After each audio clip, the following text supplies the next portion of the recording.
Welcome back to another episode of the I'm a Car Chick podcast. I'm happy to be back with you another week. Today has been a little bit crazy. It is Wednesday, April 2nd, and if you know anything about me living in the Midwest, we woke up to tornadoes today, literally. But you know what?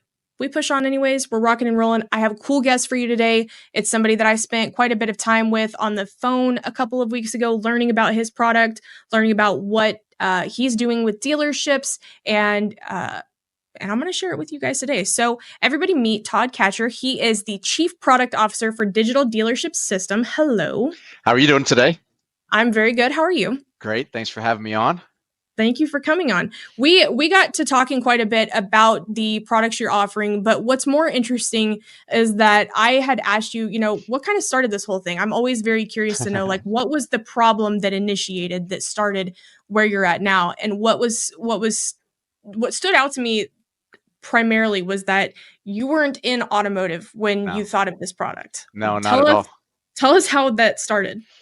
Many years ago, around 2006, I owned a bunch of bars in the Nashville area, downtown Nashville. This is before the boom of Nashville, so not what it is today. So a little bit ahead of my time. And at that point, I decided that people were advertising. There's a company that had something like 20,000 pieces of paper in bathrooms with advertising on it. And that was their business model. And I said, people don't go to bars and restaurants to go to the bathroom. So how can we advertise to them on digitally on screens in the place where they congregate? Because you think about it, if you go into a bar or restaurant, and I own bars, so it was a little bit relevant to my business, but when people would come in, where the majority of their time is in the bar and restaurant, not in the bathroom, right? Mm-hmm. So if we could advertise to them, I thought that would be a great place to go ahead and put marketing for the actual venue, right? And then marketing for other places that are trying to sell to that market, right? So the idea was born to create a product, and I created the digital signs for those services by hand. So I ordered, this is 2006. This is like pre everything that we are used to today when it comes to technology. Yeah. So I had to source everything. I had manufacturers in Columbia, Tennessee, which is now a little bit of a booming city.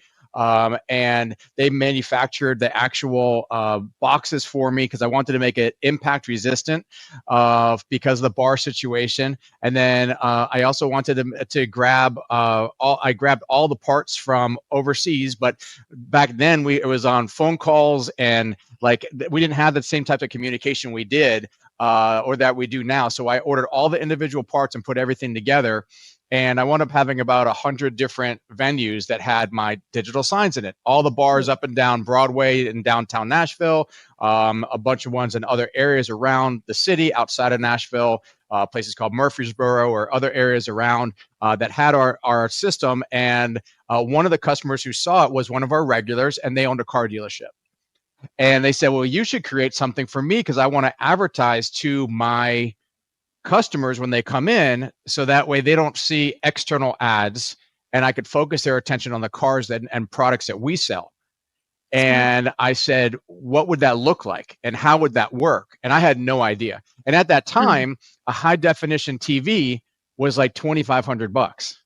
Mm-hmm. So you couldn't just go buy, and that wasn't even 1080p that we consider today or 4K that we consider today. I think it was 1366 by 768, jogging my memory a little bit. So not even high definition. And then I had a media player that I had to build myself because you couldn't just go buy one for a reasonable price. And then we had software issues, and we had to create a software. So all these different aspects of things had to come together. But that became the genesis of what's now is Digital Dealership System, because every product that we've created since then started off with that question: what do you want the system to do? And even this week, when meeting with a BDC manager, they actually said, we love your system. And then I said, are there other reports that you want that you're currently using that you would want in our system? And luckily we already had that, because we continually have these conversations with dealers. What are you looking for? What are you looking for? And you kind of see, they kind of draw what they're looking for, and some of them are crazy, as dealers can be. But the idea is, once you start hearing the same questions again and again, can it do this? Can it do this? We create our products and services across the board based on that initial question: is what are you looking for? Right. And that's really what it came to. And that dealer, those dealers are still there, and they're actually in Columbia, Tennessee, ironically. But that was we've grown from there. So that's pretty much where the story came from. So what's interesting is when you first started describing this to me, I thought that you were designing the slides that would go on TVs. So I didn't know these were separate from the TVs already in the business. So like, what did the digital sign look like? Was it like a small TV, like a moving picture frame? Like how big was it? Oh, so our systems have always been based on the dealership providing the TV. We can do complete turnkey installs, but dealers have anything from today's modern TVs, 55 to 75 inch, or we have big 5x5 video walls that are. This episode is brought to you by Epic BDC, your #1 outsourced BDC solution. Check out more about Epic BDC by clicking the link in the show notes or visiting epicbdc.com. Super wide, 5 screens across, 555 inch, 250 inches across, and 200 inches high. So you think about that, like 20 feet of digital wall. And so we have dealers who have done that. We have dealers who have put up 75-inch screens. So it depends on where it is. So we can use, depending on the product that we have, we do use existing TVs, and it can handle images or videos or interactive features as well. So it depends on the program that they have and the content that's available. So when you started that back in 2006, was it the same way? Was it still TV, or was it because you said you were building them? So what was the digital sign back then? Yeah, so back then there was something that they wouldn't call it TVs. Today it's a TV. So the difference with a TV and a monitor is that a monitor doesn't have a controller to change channels. A monitor, like your desktop computer, you can't change channels. There's HDMI 1 and HDMI 2 for sure, but you can't sit there. There's no remote control to change channels like there is what's called a tuner. You're like 2, 3, 4, 5, whatever, right? Mm-hmm. Or there wasn't web apps built into the system. So with our system, we were using monitors, not TVs. Gotcha. And because the TVs didn't have the resolution. And most TVs back then were box TVs with the big, thick boxes, or remember the ones that had the speakers on the floor and it was like a big box in the projection. They called them projection TVs. They were like 2 feet deep. And then they were these big, if you wanted to get a big screen TV back then, it was this big, huge box, like 5 feet tall box with the speakers in the cabinet underneath and everything else. So we didn't connect to those. We always connected to actual monitors. But as far as the content goes, very similar content, animated content, or rotating ads or marketing messages for the products and services that the store had, or at that time we were creating custom content for every car that was available in the marketplace. And then we would put them to the individual screens and then manage all that content remotely. So moving back to the present and to even the future, what are some things that dealers are using the digital signs for now to advertise for their business within their business that maybe some dealers don't think about? Like what are some of the cool ideas of, I could give this to my current customers and I don't even think about it? Right. Well, there's a ton of different things. So remember that 100% of your customers, as you walk through the customer journey, the digital signs function differently in each area. So you got to think that dealers spend $50,000 to $100,000 to drive traffic to the store. They talk about their brand, right? Like buying direct from the factory or some sort of messaging that makes them different from their competitors. Then you walk in and they have the same vanilla box that every other Toyota or Honda store has, right? Because the manufacturer mandates certain look and feel of the store. The color, the wallpaper, the tiles, the furniture, all that stuff is mandated, right? So they say they created a new store and they really haven't done anything new. They just selected from a catalog to choose from. And then based on their footprint, they put that stuff in. So their marketing says they're different, but then you walk into the store and it looks the same as every other store, right? Exactly. So dealers often say they rely on their staff to be separated, but not all staff. You could wish all you want, but every dealer says their staff is different, right? Because they are, and they could train them the best that they can. But ultimately, that's where the buck stops, right? So what we do is reinforce that messaging. So when you look at something like with in-store marketing, you have these ads outside, then you have like 100% of your customers come through the service drive, right? So if you're not marketing to those people while they're in the service drive for that 10, 15 minutes, you're losing an opportunity to increase your RO count, increase customer satisfaction by showing them the service status, showing them dare to compare pricing. There are still dealers that have a dare to compare pricing board made out of metal that has tape over it for every single time because they don't want to spend $99 for a dare to compare menu that's digital. Like the way they spend money, they're going to spend $20,000 in service marketing to get people in the service drive. and then they get there and they have a dare to compare board that hasn't been updated since the 80s, or it has been updated, but it's updated with tape, right? So why not spend $99 a month for a service that's digital that you could update as often as you want, and you can promote your services and specials on the screen and your value position in the marketplace. So you say, hey, we may not be the most least expensive in the market, but from coming here, we have factory trained technicians. We offer free shuttle service. We offer a free loaner. We offer, whatever the things are that you do, you could separate yourself from the competition. So it's not just about price. And then our service status board and service menus have been proven to increase the RO count and revenue for the store and CSI, but that's just in the drive. And then you make your way in the lounge. And so one of the things you asked is like, what can they do on the board to help them? Well, what about QR codes to search inventory? So on the screen, they go ahead and search inventory or create incentives to take a test drive. We had one dealer get a $100 gift card by taking a test drive today. So most dealers are spending $500 just to sell a car, right? Between all their marketing and everything else, the average is about $500, right? Mm-hmm. So what happens is, what if you already have someone in your store getting service done? They're already a current customer. They have time on their hands. They're choosing to be in your lounge. So why not pay them $100 to take a test drive? Because 50% of test drives wind up with purchasing a new vehicle. Yeah. What about if you use a QR code on our screen that says, do a trade appraisal while they're sitting there? Search inventory, or make sure we have your most up-to-date information, update your contact information, or maybe just for customer satisfaction, did you know you could pay your bill online? Did you know that there's a monthly newsletter where you can keep in touch with everything the I'm a Car Chick podcast is up to? There is. Check out the show notes below, and you can also follow us on all social media and stay in tune with whatever we're up to. Scan this code here. So all these things can be done. The dealer has to take the initiative because we don't create that for them because we're not their marketing arm. Right. As a low-cost product, at $99 a month for a basic service, we don't show that. But we can't go ahead and produce all their content. But most dealers are working with an agency, or they have someone internally that can go ahead and provide us that content because they're already using it in other areas. They just need to reformat it for our system.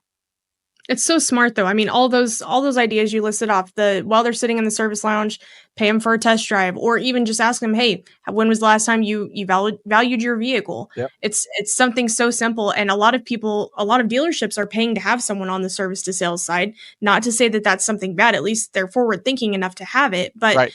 What if you didn't have to? What if you had a digital sign doing it for you? Yeah, we do have dealers who have like there's a dealership group in South Florida that has 5 stores, and in each store they have what they call a VIP customer service person, and it's somebody in the service drive.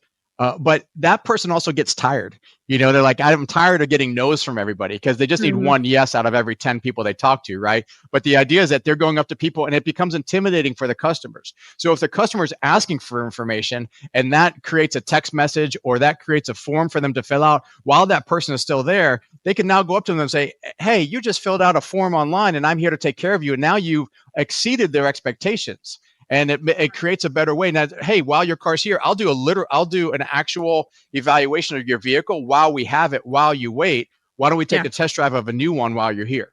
All that can be done. And that's just in the service drive and in the lounge. And we move over to the showroom. A lot of people come through the front door, right? So most dealerships are boring when you walk in. So just creating some energy in there. Like if you ever go to Vegas, like the Vegas airport is exciting. Right? Oh, yeah. Like the digital signs in Vegas is a huge industry. And what do they talk about? They talk about, if you go to a hotel, imagine going to the MGM and they're advertising for a competing hotel. They don't allow that. So why does a dealership allow it? So the idea that you create some energy inside your store with digital signs, it helps to it keeps people's attention. It keeps their wait time lower in perception of wait time, right? And then it also creates some energy for the staff as well, because most dealers don't spend a dime inside their store. They spend more money on the coffee service than they do on training their staff. And then with our products, as you know, we move over to the management side with the motivator boards on that side as well. Right. And those ones aren't customer facing. And so we want to talk about those too, because those are very important, because if we think about how busy the day-to-day operation of running a dealership is for every department, whether that's new car, used car, BDC, the general manager trying to check in on things and having one place to look to know what's going on across all departments, it's very important. So I want you to dive into, what kind of led into the non-customer facing boards that you use. Yeah, so we call them leaderboards, but they're much more than just reports on a screen. So what we say internally here is that reports are great for owners and managers and general managers to understand how to make future decisions based on past actions. So when you look at a report, that's a report based on past actions, but that doesn't motivate your team today to perform better today. So with our systems, we have them broken down into fixed, BDC, as well as sales. And every dealer has a dry erase board. So what we want to do is digitize that and then put goals on there, put incentives on there, and then keep people up to date with a board that's interactive, it's informative, and then it also goes ahead and lets them know, hey, your goal this month is to do 20 cars and you're at 18 and there's 2 days left to go in the month. What are you going to do about it? If you don't know that, and it adjusts as the day goes on. So unlike a report that shows yesterday's numbers, imagine having a lot of dealers have meetings the first day in the morning, like a 9 a.m. meeting or whatever that may be, depending on the department, and they go over the numbers from yesterday. Well, as the day goes on, you're getting closer and closer to your goal numbers. You want to know how close away you are. Imagine if the day ended, if you were, let's say you were a service advisor and you were going ahead and your goal, I'm just going to make up a number. Your goal was $20,000 for the month. And you have a meeting on the first saying what you did the previous month, and you were at $19,900. And you didn't know you were $100 away from making an extra $500. But if you had our system showing them up-to-date information on the minute-by-minute basis, they might try a little harder, right? And same thing on sales, and the same thing on BDC. It updates throughout the day so people know exactly where they are throughout the day. So we want to motivate the frontline workers, our sales teams, our BDC advisors, and our techs to be better, to be more efficient, to have a higher dollar per RO, to get more gross out of the deals, to go ahead and get closer to their goals. And they also have access to the reports on mobile. So when you're looking at reports, those reports are in the past. But if you get a heads up on your phone that you're at 80% of your goal, then you know that you need to do how much more to go ahead and get to your goal, because you see that the reason why most dealers have goals is they have an incentive. And if everybody meets those incentives, the dealer makes an exponentially more amount of money, right? So we take this example, like on the service side, a big metric that they use is dollar per RO, right? The amount of money they make in sales based on the total number of ROs. So let's just say it's $200 and they do 100 ROs in a month. This episode is brought to you by SCP Agency, your one-stop shop for organic social media. Check them out by clicking the link in the show notes or visit scpagency.com. For that advisor. Well, let's say we boost them up to 225 and they put that as a goal. And we say, if you get this goal as one of your metrics that we're going to monitor you on, that goal, we're going to give you an extra $100 on. Well, times 100 ROs, that $25 is $2,500 more for the dealer. If the staff member is incentivized to go ahead and hit their goal because they're going to make more money, the dealer makes exponentially more money off of that. Exactly. So it all falls through in every department. I mean, BDC, as you know, is a very transient area. You have a lot of different people. So the people who you have there today may not be there tomorrow, right? And so the opportunity to go ahead and show their goals on the screen, they may not quit if you have somebody who's really close to meeting their goals, and they may not even know about it if they don't see it up on a screen. So our staff-facing solutions are really popular. They're the most popular programs. And there's management tools and enterprise tools that are available on the desktop to help them run their business. At the same time, the goal is to incentivize the staff to do better and meet their goals and push the envelope to go ahead and increase their own individual profits, and which means the store profits. Right. And coming from especially the BDC side, the amount of times that I've talked to people who have worked in BDCs around the country, and they say, I never knew what was expected of me, or I never knew when I was doing well or when I was doing poorly. Like, it was just one day I was fired and I didn't know why. The explanation wasn't good enough, or they didn't give me enough training, or so on and so forth. And this solves that problem, because they'll always see, especially comparatively to their teammates, but they'll see, as opposed to the department goals that have been put in place by the manager, by the GM, whoever, these are the things that we expect you to be hitting, and this is what we're going to be basing your future employment off of. Yeah, and to extend on that, so each one of our reports, like for BDC, we have 20 reports that are updated directly from the CRM. Each report has a different metric. So if you're looking at total effort report, the person who puts in the total effort is at the top of that list. That person who's at the top of that list may not be at the top of another report because the metrics are different, right? And then from a management perspective, they could go into our system and categorize which feature they want to look at. So let's say you want to go ahead and see who made the most outbound calls. You could go ahead in one click and find out that answer within our system. And then if you go over to the sales side, we have actually what we call a performance tracker that allows them to choose the KPIs that they want on the board. And then it will go ahead and create a report specifically for the KPI. So it's not just about total units. It could be about CSI. It could be about different metrics that you're most interested in. And we recently, based on customer feedback, created coaching modules to help them manage their business. So on a sales side, it says how many, who hasn't sold a deal in X number of days. And only those people show up on the board.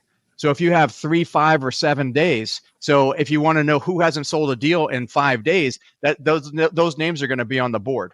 And again, that updates automatically. So people know how they're performing. And hey, I've been slacking for the last 5 days, or who's furthest away from their unit goal. That shows on there as well. So it's opposite of what you would expect. The coaching module will show the people that are the lowest people, so that way you could coach them up. And our system also includes the ability for you to do performance evaluations, where you could dig into each individual staff member and look at their month over month, year over year performance, same month last year, just with a couple of clicks. So it's really easy to use. It's not as detailed as a CRM or DMS, but it's just giving them the information they need, easily accessible on at their fingertips. Where is it getting all of this information? Is this having to be manually input by somebody? Not at all. All the data that comes in comes from the CRM or the DMS. And then the only thing that we don't have access to are things like goals, because they have to insert their goals themselves, and then also CSI, which would come from a third party that we don't have access to that information. 90% of the 95% of the other information is going to come from the CRM or DMS. Which is already huge as it is, because people don't want to have to dig into their CRM reports 900 times over to find out how one person's doing or compare it to that person or how this thing's going. So having it in one place where you don't have to go digging through the CRM or the millions of reports that are in Vin Solutions or eLead or wherever, and be able to know what's going on and just have the same look at it every day, day in and day out, has got to be helpful. Is that some similar feedback to what you get? Yeah, I think the biggest feedback that we get from dealers, aside from the automation, is the ability for them to actually know where they stand and choose the different reports. Most dealers that are using a dry erase board are primarily tracking units. Maybe units and CSI, and the staff is responsible for updating it. So dealers that like smelly markers, like doing things manually, they stick with that because that's what they've always done, and they don't want to spend the money to upgrade their system because they're used to doing what they've always done. So they don't want to invest $500 in their staff. They want to go because it's going to reap benefits. They don't deny that, but they feel that they'd rather spend the money elsewhere. That's their choice. Winners win, losers continue to lose. So they wind up with excuses onto why it's not working for them or why they don't want to invest in such things. But ultimately, having it automated with the DMS, it updates every 15 minutes for sales and for fixed. And if you look at fixed, a smaller store is going to do 1,000 ROs in a month. How are you going to update that manually? You're just not. I have one dealer that I talked to. He spends 4 hours. You've made it this far, and I have to say thank you so much for listening. Please be sure to rate the show, whether you're listening on Apple Podcasts or Spotify, subscribe on YouTube, and of course on all social media channels. Light it up. A month closing out the previous month. So we took his reports, and now because the GM wanted a printed report, we took his report that he was turning into his GM, digitized it, and now within our system, there's an area for them that they could go, the managers can go in and then close out their month for the previous month and just click print, and it's already there for them. It loads in about 5 seconds. They could also do that for weekly reports as well. So if they want to choose weekly reports, it'll automatically update that week as well and just turn that in. Printable within our system. It's a little old school to print in a digital system, but sometimes they're turning in the report for the previous month or the previous week that's what the GM is asking for. So we made it easier in our system just to go ahead and grab that information. Well, yeah, especially if they're taking it to a manager's meeting or conversation with the owner or something like that. I mean, you got to have something in hand because you can't just carry your computer with you.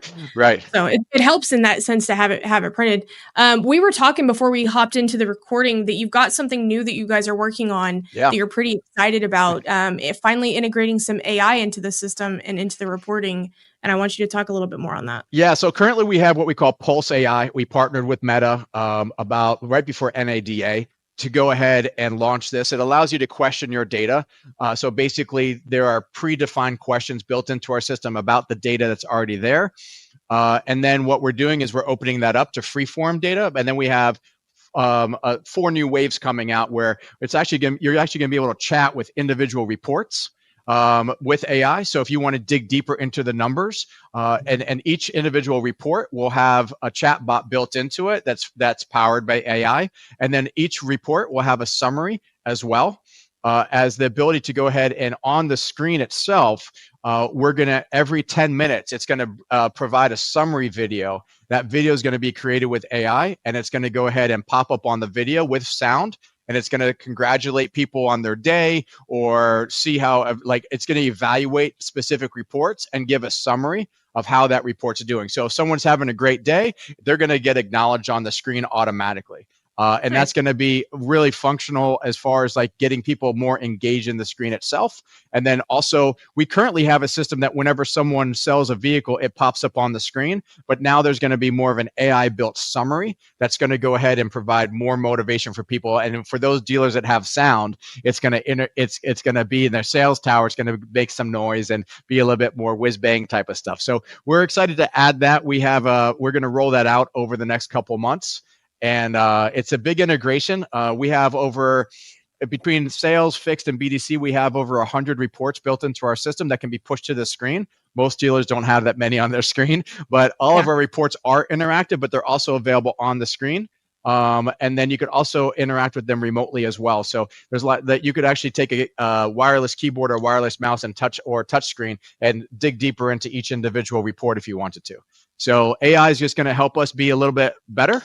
And provide a product that no one else has in the industry, and provide data to customers in a way that they're able to go ahead and, what we're saying is Pulse AI allow you to question your data and really get a better understanding of the data to help motivate your team.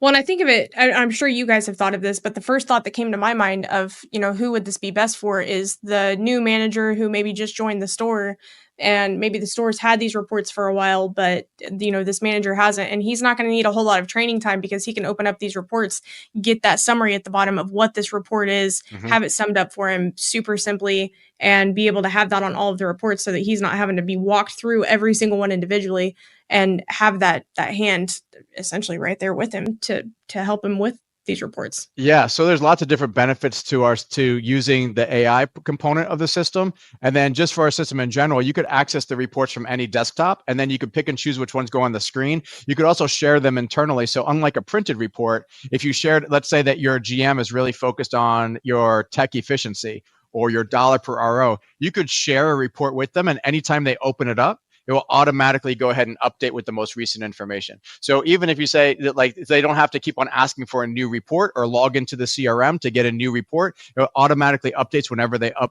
they open up that report. So they save it as a tab on their browser, and whenever they want to know how the efficiency is, the answer is right there, which takes a little bit of weight off of the sales managers or the fixed ops manager, because they keep on asking them, what's our numbers? You could share the report, and it will automatically update them whenever they open it up themselves.